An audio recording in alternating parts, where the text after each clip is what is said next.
बिस्मिल्लाहिर्रहमानिर्रहीम इय्याका नअबुदु व इय्याका नस्तईन। मेरे पाकिस्तानियों, सबसे पहले तो जो स्वीडन के अंदर कुरान की बेहुरमती की गई आज़ादी राय के नाम के ऊपर मैं चाहता हूँ कि एक ज़िंदा कौम जो कि अपने दीन से प्यार करती है और जो अल्लाह की किताब वो हमारे दिलों में उसकी इज़्ज़त है और अल्लाह के जो हमारे पैगंबर हैं नबी सल्लल्लाहु अलैहि वसल्लम उनकी इज़्ज़त है।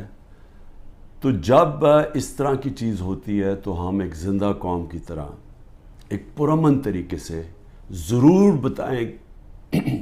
पैगाम पहुँचाएँ कि हमें इसकी तकलीफ़ हुई है। तो मैं आप सबको कहता हूँ, मैं सिर्फ तहरीक इंसाफ के लोगों को नहीं, कौम को कहता हूँ, सब ने जुमे की नमाज के बाद निकल के मुजाहरा करना है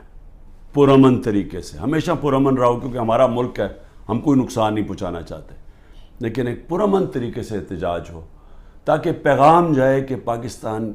वो कौम है जो इस्लाम के नाम पे बनी थी और हमें तकलीफ़ हुई है कि ये वहाँ की पुलिस ने इजाज़त दी कि जनाब आप कुरान शरीफ को जला दें और आज़ादी राय के मुताबिक। आपको पता होना चाहिए कि पाकिस्तान की वजह से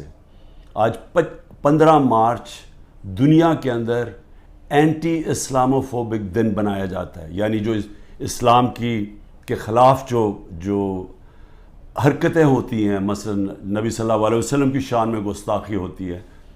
और ये जान के जिस तरह ये कुरान शरीफ को जलाया गया, इसको ये इस्लामोफोबिया के अंदर आता है। तो हमारी वजह से यूनाइटेड नेशंस में